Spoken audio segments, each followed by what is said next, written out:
তখন এটা ভিতরের মেকানিজমটা হলো ওই যে ভিতরের যে ডেটোনেটর, ওই ডেটোনেটরটা বাড়ি দেয় আপনার ওই ইয়েতে, ওই যে যে ইয়েটা বারুদটা থাকে ভিতরে, যে এক্সপ্লোসিভ যেটা থাকে, মানে বারুদের যে ইয়েটা, ওটার পরে ওটা কিন্তু এক্সপ্লোড হয়। এবং এটা বুঝতে হবে, হ্যাঁ, তার মেয়ে, তার জামা, তার স্কিল, তার মেয়ে আমার কথা হচ্ছে যে যত নিষ্ঠুর বাবাই হোক, যত পদবধারী বাবাই হোক, বাট এটা তো মেনে নিবে না। আমাদের সামরিক আইনে করাই সম্ভব, কারণ আমরাই প্রশ্রয় আশ্রয় দিয়ে এমনটা করেছি যেটা করতে মাসের পর মাস লাগবে তদন্ত কমিশনের।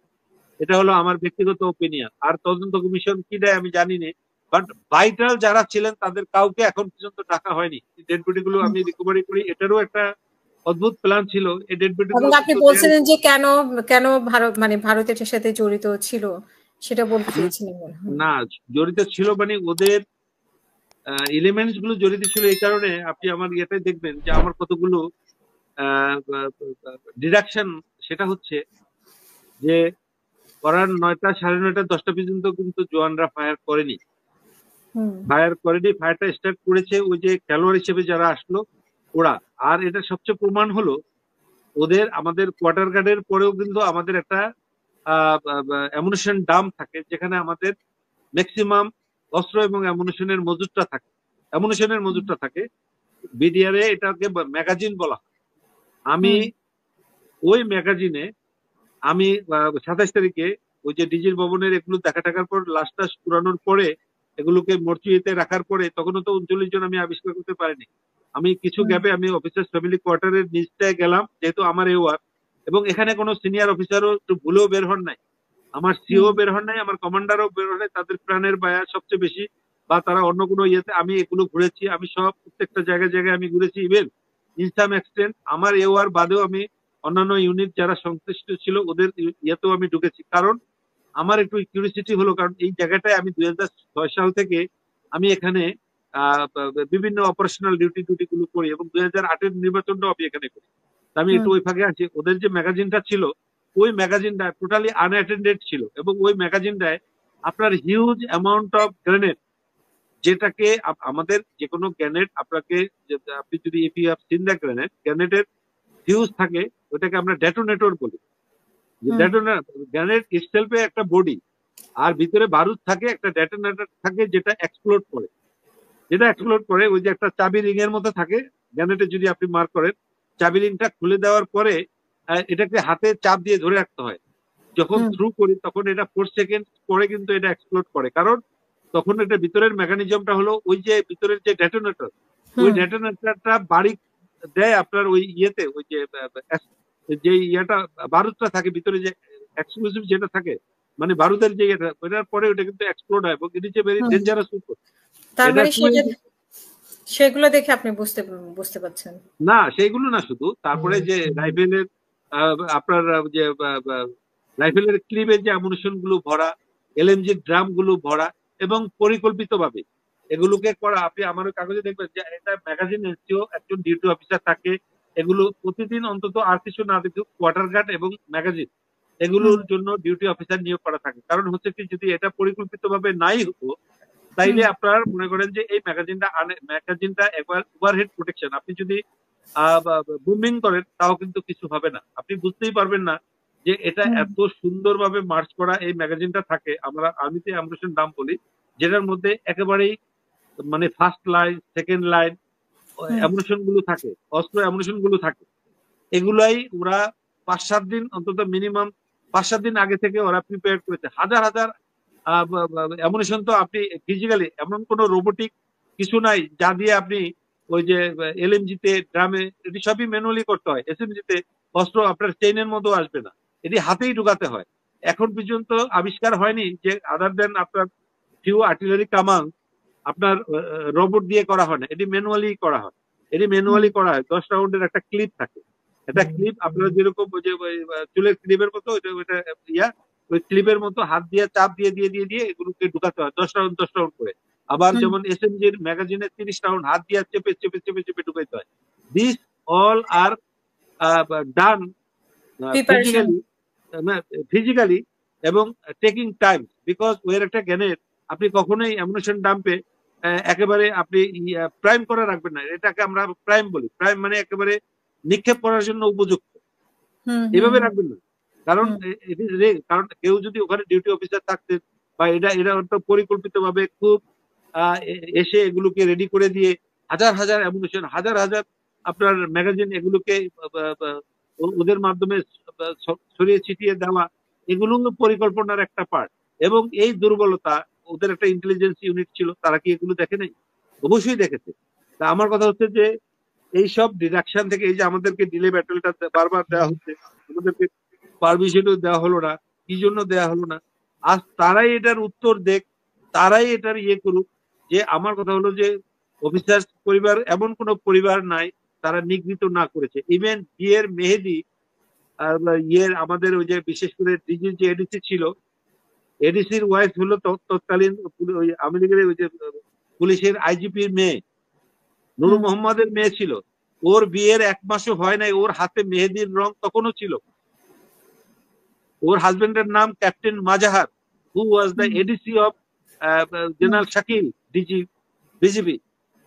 তারা জাস্ট এই প্রোগ্রামটার পরে একটা থাইল্যান্ডে না কোথাও একটা হানিমুনে যাওয়ার কথা ছিল।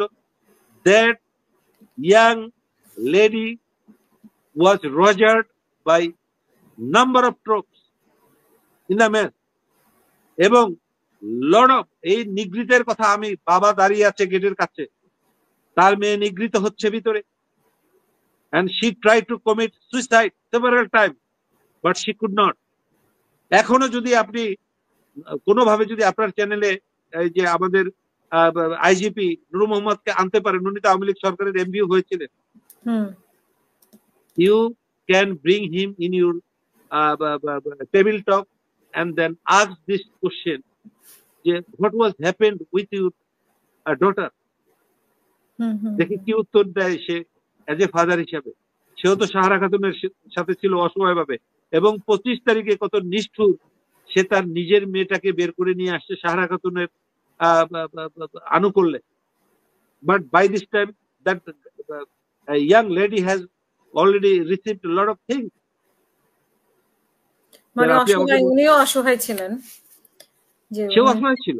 ওই যে বললাম অসহায়, আপনার মতো আপনি যেরকম অসহায় ছিলেন, আপনার অর্ডার পান নেই, ছটফট করতেছিলেন। অবশ্যই সে কিছুদিন আগে একটা টক শোতে বলেছিল, সে I have seen him to Cry.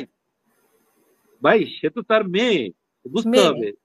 হ্যাঁ, তার মেয়ে, তার জামাতা ওয়াজ কিল, তার মেয়ে আমার কথা হচ্ছে যে যত নিষ্ঠুর বাবাই হোক, যত পদবধারী বাবাই হোক, বাট এটা তো মেনে নিবে না, এটা তো কখনোই মেনে নেবে। কিছুদিন আগে একটা টক শোতে, এই যে এই 36 জুলাই 36-এর আগের একটা টক শোতে আমি এই তার একটা ইয়াতে আমি শুনেছিলাম, তাকে কোশ্চেন করা হয়েছিল। সে যদিও সে ভুলে যাওয়ার চেষ্টা করেছে, বাট ভিতরের পার্টটা তো আমি জানি, ভিতরের পার্টটা তো আমরা জানি যে she tried to commit suicide not only once, কয়েকবার চেষ্টা করেছিল। তারপরে তাকে বিদেশে পাঠিয়ে দেওয়া হয়েছিল, অনেকদিন কমাতেও ছিল, মেন্টাল কমাতে ছিল, অনেক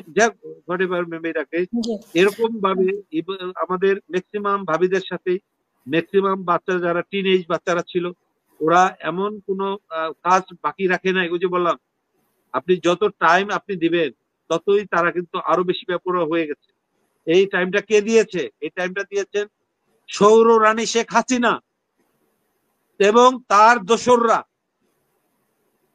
দোসররা দিয়েছে। এই স্বাধীন দেশে 53 বছর, ওই সময় 2009, আজকে 16 বছরে আমাকে এই কথাটা বলতে আমি বাধ্য হচ্ছি, একজন সিটিজেন হিসাবে, একজন নাগরিক হিসাবে, একজন পরিবারের কর্তা ব্যক্তি হিসাবে, একজন স্বাধীন সচেতন মানুষ হিসাবে, যে এটা কোনো বিদ্রোহই নয়, এটা সুপরিকল্পিত হত্যাকাণ্ড, যেটা জালিম সরকার, যেটা তার নির্মম প্রতিশোধ নেওয়ার জন্য সেই এই পিলখানা হত্যাকাণ্ডটা সংঘটিত করেছে।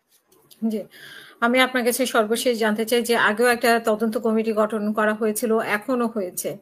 তো আগেরটা যতটুকু আমরা বুঝি যে সরকারের কারসাজিতে আসলে সেই তদন্তও ঠিক মতো হয়নি এবং সেখানে অনেক গরমিল ছিল।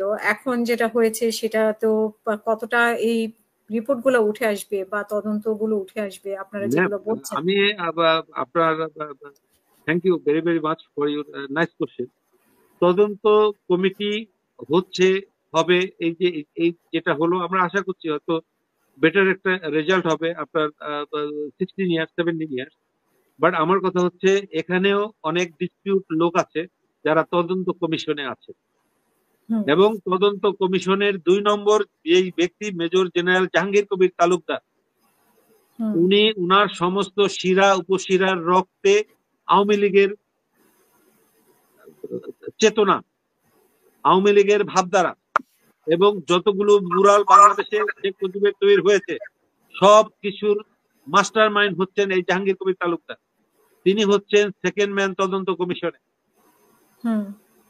তা উনি থাকলে আমি অনেক অনেক শুনেছি, অনেক ভালো এভিডেন্স, তারাও যাইতে পারেন, তাদেরকেও ডাকেনি। ভালো একটা তদন্ত হয়েছিল, হাসান নাসির, ব্রিগেডিয়ার হাসান নাসির দিয়েছিলেন, আপনার ওটা তো অ্যাকসেপ্ট করে নেই উনি,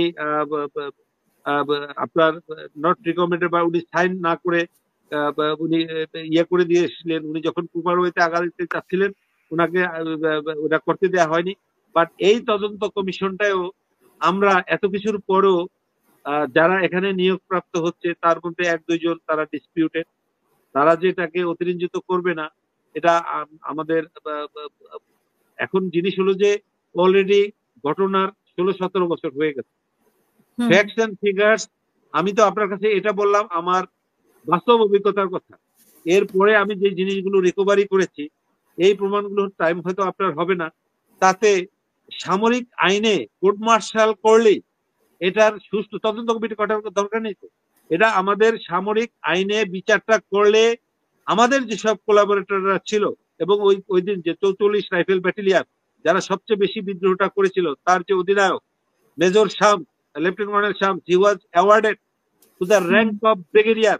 সে এখন আমেরিকায় আছে, তাকে টনিক শামস বলা হয়। সে বলেছিল ওই ব্রিগেডিয়ার এই মৃত্যুর মিছিলের মধ্যেও শেখ হাসিনার বক্তব্যকে বলেছিল টনিকের মতো কাজ করেছে, এই জন্য তার নাম বলা হয়েছে টনিক শামস। আপনাকে বেশি দূর যেতে হবে না, আমাদের এই যে যারা এটার সাথে জড়িত যে ব্যাটালিয়ানের লোকজন ওরা সবকিছু জানে। এই শামস 8 বছর ওই ঘটনার পরের দিন আমাদের যমুনাতে গিয়ে উঠেছে। 8-9 বছর সেনাবাহিনীর বাইরে থেকে সে ব্রিগেডিয়ার পর্যন্ত হয়েছে এবং লাস্ট কাভারেজটা নিয়ে আমেরিকাতে আছে। ওখান থেকে আর বাংলাদেশে ফেরত আসেনি। এই হাসিনা রেজিম যখন পতন হলো সে আর আসেনি। এই শাম, তারপরে আছে আরো এরকম কিছু অফিসার আমার কাছে আছে, আমি আপনার কাছে পাঠাবো। এই ইউনিটের অফিসার এরা কিন্তু মারা যায়নি, এরা একদম সুরক্ষিত ভাবেই গেট দিয়ে বের হয়ে চলে আসছে এবং জীবন তারা বরং সহযোগিতা করেছে। এদেরকে আর্মি ধারায় আর্মি রুলসে কোর্ট মার্শাল করলে একেবারে অল ফ্যাক্টস এন্ড ফিগারস বের হয়ে আসবে। এটা যুগের পর যুগ ওনারা পুরাটা সময়ে ওইখানে ছিলেন, মানে 25-26 এবং দরবার হলের নিরাপত্তার দায়িত্বে একটা ইউনিট, সেটা হলো 44 রাইফেল ব্যাটালিয়ান। আর 44 রাইফেল ব্যাটালিয়ানের জিও ছিলেন এই যে লেফটেন্যান্ট কর্নেল শাম। পরে সে লুকায় লুকায় আর্মির প্রমোশন নিচ্ছে, আর্মি হেডকোয়ার্টারে না গিয়ে। এটাকে আমরা নোটশিট প্রমোশন বলি বা অ্যাওয়ার্ডেড প্রমোশন বলি। জানি লুকায় এটা আর্মিতে করার কোনো সুযোগ নাই, আর্মিটাকে ধ্বংস করে দিয়েছে, পুরো আর্মিটার উপরের লেভেলটা ধ্বংস করে দিয়েছে।